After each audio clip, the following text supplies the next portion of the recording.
Prosseguindo com o nosso assunto, temos agora a aula sobre transações.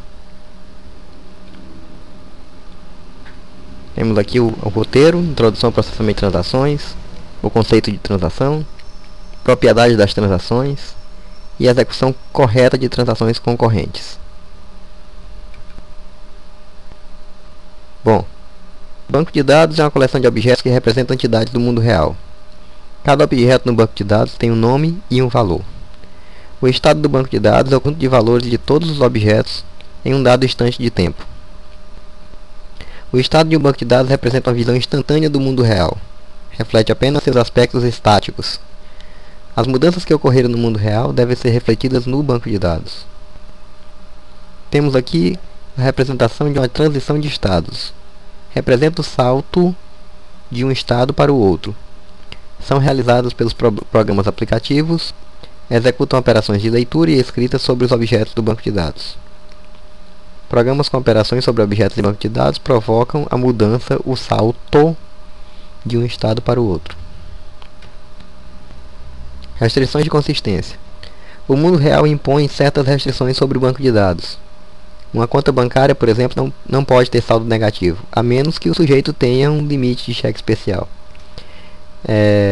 Logo, os bancos devem capturar essas restrições, chamadas de restrições de consistência. Consistência. Se todos os objetos de um banco de dados em um dado instante satisfazem todas as restrições de consistência, dizemos que o estado do banco de dados é consistente. Execução concorrente.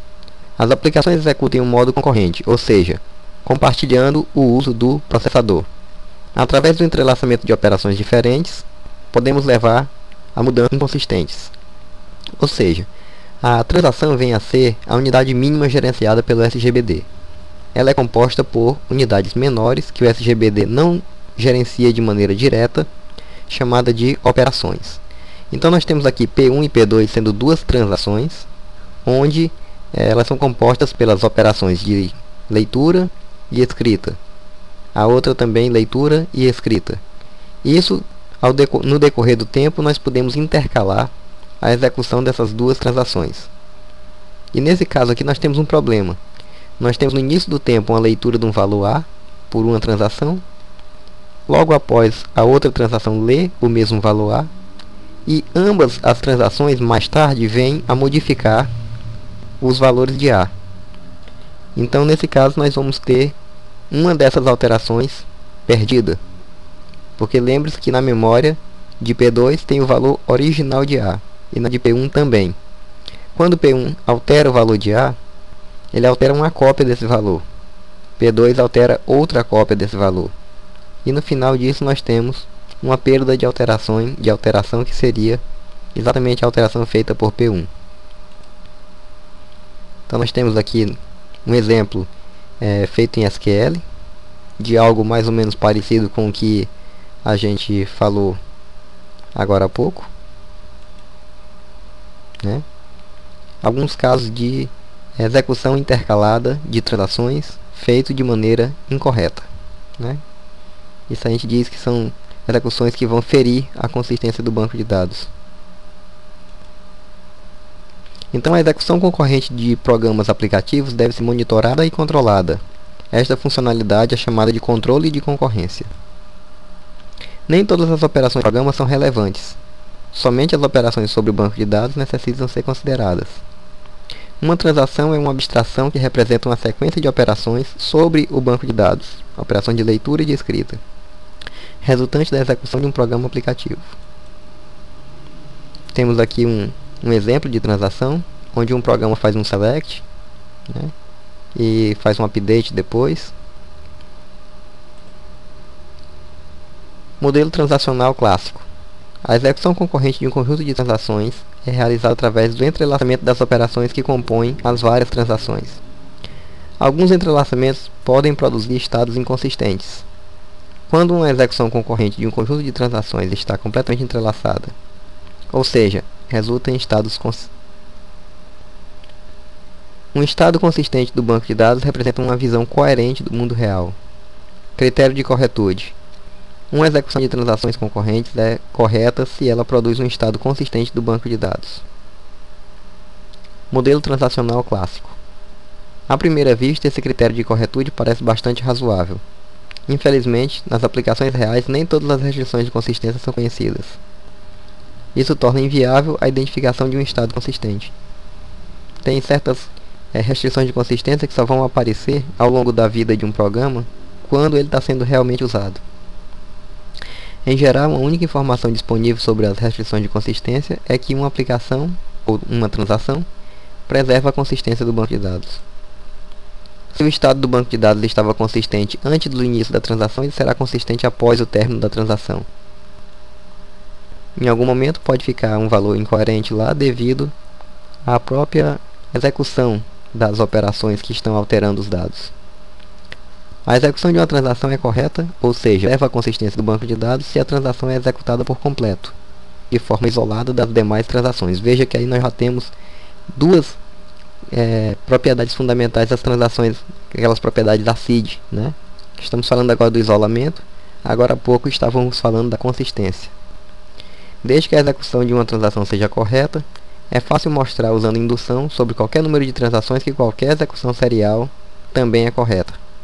Daí o conceito com a preocupação com o conceito de serializabilidade. Se uma execução concorrente de um conjunto de transações é equivalente a alguma execução serial das mesmas, então essa execução concorrente está correta. Ou seja, a gente diz que as transações são serializáveis, desculpa. Modelo transacional clássico. Serializabilidade. Proporciona a ilusão que a execução concorrente de múltiplas transações acontece de maneira serial, porém aproveitando melhor o tempo da máquina. Não fica tempo ocioso de processamento como ficaria numa fila de execução.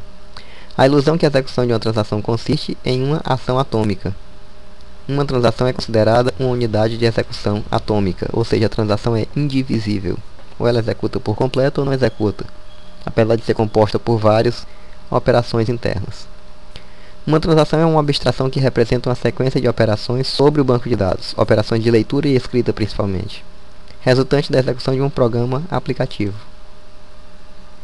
O conceito de transação. Transações são usadas para representar as operações sobre o banco de dados executadas pelas aplicações. Indicam a ordem na qual as operações sobre o banco devem ser executadas. Temos aqui operações R de X, que é a operação de read, que faz a leitura do dado. Ele pega o dado da tabela e traz para a memória, para uma variável do programa. E o WX seria o write. Ele escreve de volta esse valor lá na tabela. Temos aqui o exemplo da execução de uma transação, fazendo leituras, atualizações e escritas.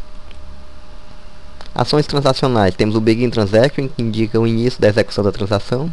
Operações read e write, que modificam os dados na base. End transaction, que é o limite final da execução. O commit, que é a gravação com sucesso. Quando a transação termina com sucesso, ela sofre commit, e isso fica permanente no banco de dados, as alterações que foram feitas. E o rollback, que é usado quando algo dá errado. Então toda a transação é desfeita no caso do rollback. Tudo que ela já alterou é desfeito e o banco de dados volta para o estado anterior como se nunca tivesse sido executado. Temos aqui um diagrama de estados que mostra a transição dos estados de uma transação. A transação poderá estar ativa quando passa pelo begin transaction, e durante essa execução ativa ela passa por várias reads e vários writes até chegar no end transaction, onde ela vai ser validada ou vai ser considerada falhada, Então ela fica no estado de parcialmente validada, onde ela vai sofrer commit para ser finalizada com sucesso, ou sofrer rollback caso seja detectada alguma falha, para ela ficar finalizada também, mas nesse caso sem sucesso. Quando ela sofre rollback, ela volta para a fila de prontos e o escalonador mais tarde vai selecionar essa transação para executar novamente. Temos aqui as notações para as operações commit e abort. E uma transação T deverá conter, após todas as operações de leitura e escrita, uma operação commit e uma operação abort, mas nunca ambas. Temos aqui uma definição formal de transação, usando notação matemática. para aqueles que gostam da matemática. E assim nós conceituamos e definimos transação.